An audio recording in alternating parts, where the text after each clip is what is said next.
Bezrat Hashem, dans le Chok l'Israël ce matin, la Gemara de Erechin 14b. Il y a une Mishnah qui dit comme ça, Be'ones umfate la'akel la'achmir, ketzad, echad shana supita et agdola, shabekeuna, vet aktana sheb'Israël, notem 50 sela. Quelqu'un qui a abusé d'une fille, ken? Et ou quelqu'un qui a séduit une fille d'être avec lui. Et après on l'a attrapé, il doit payer 50 sela, il doit payer 50 pièces. Maintenant, ça c'est quelque chose qui est pour tout le monde. Que ce soit la fille du roi, que ce soit la fille du plus pauvre, ça c'est quelque chose qui est une somme fixe. 50 sela. À part ça, dit la Mishnah, והבושת והפגם, הכל לפי המבייש והמתבייש, mais il y a une autre amende qui doit payer, à part les 50 pièces, c'est bochet. Il a fait honte à la fille. Il a fait gamme à la famille, il a fait un défaut dans la famille, que la fille n'est plus vierge, et les gens ne la chercheront plus comme avant. Alors dans ce cas, ça dépend de la famille. Si c'est une famille très honorable, le Beddin va le taxer beaucoup. Si c'est une famille de pauvres, le Beddin va donner selon la famille. C'est là la Gemara, il dit... Amai 50 selaim, amai, ema 50 selaim, amara chavana, mikol mili. Pourquoi tu dis que bosh et tuvgam, ça veut dire que l'amende qu'on la Gemara vient de parler maintenant, selon l'importance de la famille. Qui c'est qui t'a dit qu'il y a une autre amende? La Torah n'a pas parlé de ça. La Torah a parlé d'une amende de 50 kesef. Et toi, tu me dis maintenant, à part le 50 pièces, il doit payer aussi une amende parce qu'il a fait honte à la famille, honte à la fille. D'où tu as sorti ça?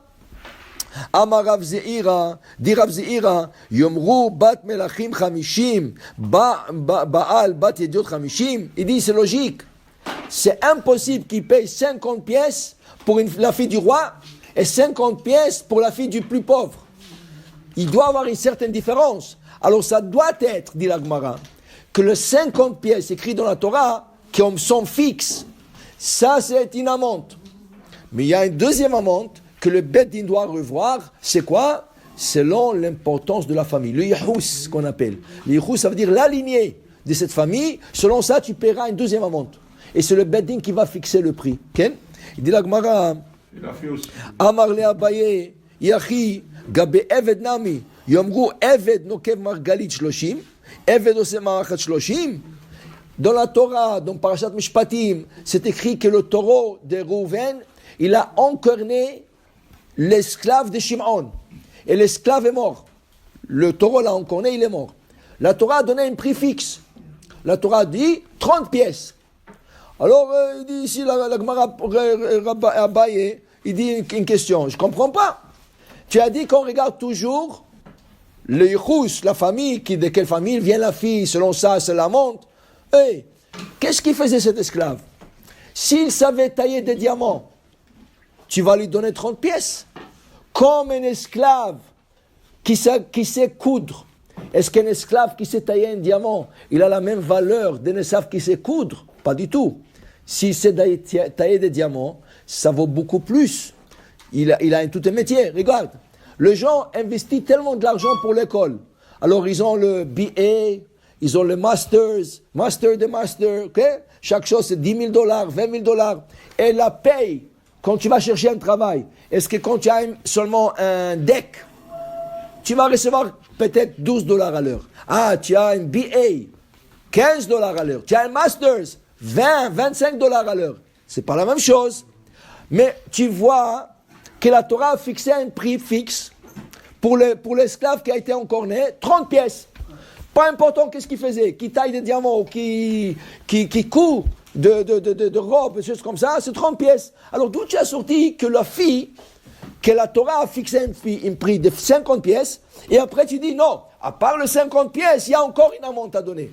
L'esclave, on n'a pas vu ça. Okay? Dit la Gemara, Amar Rav Zeira, Ela Amar Rav Zeira, אילו באו עליה שניים, אחד שלא כדרכה ואחד כדרכה, יאמרו בעל פגומה 50, בעל שלמה 50. אמר לאביי, יכין גם עבד נמי, יאמרו עבד בריא 30, עבד מוכה שכן 30, אלא אמר אביי, אמר קרא תחת אשר עינה. Il dit ici, regarde, est-ce qu'il y a la fille là qui a été abusée, okay? Est-ce que la Torah a fait une différence si elle était vierge ou pas? Non. La Torah n'a pas fait cette différence. Est-ce qu'elle est vierge ou pas vierge? La Torah a dit 50 pièces. Okay? Comme l'esclave qu'on a dit 30 pièces. Alors d'où ça a sorti la deuxième amende? Dit Razira, tu sais d'où on a sorti ça? On l'a sorti parce que la Torah dit, tu sais pourquoi tu paies la 50 pièces? Tahat asher inna, parce qu'il a torturé la fille. Qu'est-ce que c'est torturer la fille? Il a abusé de la fille. Qu'est-ce que c'est torturer? À part abuser et lui causer maintenant un défaut sur sa lignée. Elle n'est plus vierge, okay? Tu as torturé la fille. Cette torture-là, tu vas la payer. De ce mot, inna, il a torturé. Chachamim ont appris qu'il y a une deuxième amende. Le 50 pièces, c'est pour l'acte qu'il a fait. Abuser une fille, séduire une fille. Mais l'inna, tu l'as torturé. Qu'est-ce que c'est torturer? Dis-moi, un gars costaud et un gars faible, ils sont pas la même chose. Quand tu donnes un coup à un gars faible, pouf, tu peux le tuer même. Quand tu donnes un coup à un gars costaud, il va pas le sentir. La même chose. Une fille qui vient d'une très grande famille, une fille qui vient de notre famille, c'est deux choses différentes.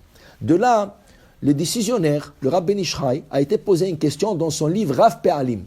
Dans Rav Pe'alim, le Rav Ben Ishraï a dit, il y a une fille célibataire, elle a été avec un homme juif. Ils étaient ensemble, c'est pas qu'il a abusé.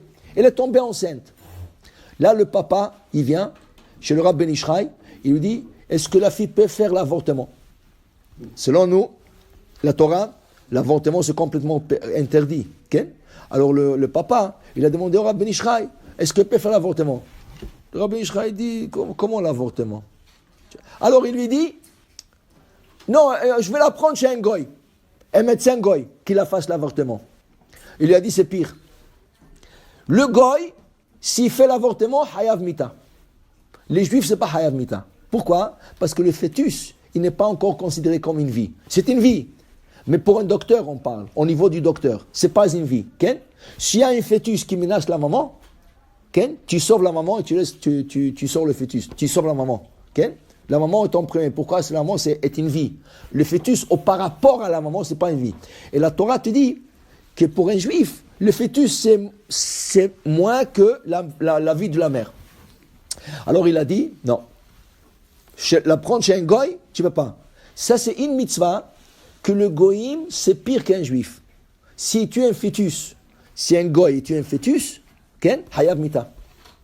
L'histoire là qui se passe dans la cour là, que le gars il s'était arrivé avec sa femme, il faisait un barbecue, il avait la fourchette de barbecue, il a percé comme ça la femme, et elle n'est pas morte, mais il a tué le bébé. Mais maintenant la cour est en train de discuter. Est-ce qu'il est mort dans le ventre de sa mère ou est-ce qu'il est mort quand il est sorti? S'il est mort dans le ventre de sa mère, selon la loi civile ici au Canada, il a pas tué. Ça veut dire que c'était un bébé encore. S'il est mort en dehors du ventre, ça veut dire qu'on l'a tiré. Il a fait une respiration. Comme ça, c'est un meurtre. Et le gars est condamné à vie ou 25 ans de prison, tout ça. Alors maintenant, ils sont discutés. Comment tu vas le savoir? Même avec une autopsie. Mais si tu demandes selon la Torah, même s'il est mort dans le ventre de sa mère, un ben Noach, un goy qui a tué un fœtus, hayav mita. Alors selon la Torah, le gars qui a tué son bébé là, il a hayav mita. Mais le Rav Ben Ishraï, en conclusion de cette halakha, il lui a dit au papa, écoute, moi je ne peux pas m'embarquer dedans. C'est une question trop... Ça veut dire même si on connaît la réponse, on veut pas rentrer dedans. Il a dit, va demander à des autres rabbins. Si quelques rabbins se mettent d'accord pour l'avortement, tu pourras le faire. Mais moi, pourquoi? Il a dit, parce qu'il y a l'honneur de la famille. La fille n'est pas mariée là. Elle va tourner dans la rue avec une ventre et les gens vont dire, comment elle a un ventre? Elle n'est pas mariée. Tu sais quelle honte ça va être à la famille? Quel défaut ça va faire dans la famille? Elle a dit, je comprends la situation. Et je comprends que ça a besoin d'être fait, mais le Rav Ben Ishraï dit, je ne peux pas le prendre seul sur moi, Demande des autres rabbins, avec 2-3 rabbins peut-être, mais moi je ne le ferai pas. Ça veut dire qu'il y a des choses dans l'halakha, que même si l'halakha le permet, chas v'shalom, l'halakha ne permet pas l'avortement par un docteur juif. C'est pas ça qu'il faut comprendre. Pas du tout, chas v'shalom, c'est interdit de faire un avortement. Mais dans des cas où il y a une raison de faire un avortement, okay, alors c'est mieux de le faire par un juif et pas par un goy, mais ça doit être fait par 3 rabbins. L'avis de 3 rabbins qui sont d'accord que ce cas, on permet de le faire, mais c'est un cas par cas. Baruch Adonai le'olam, amen ve'amen.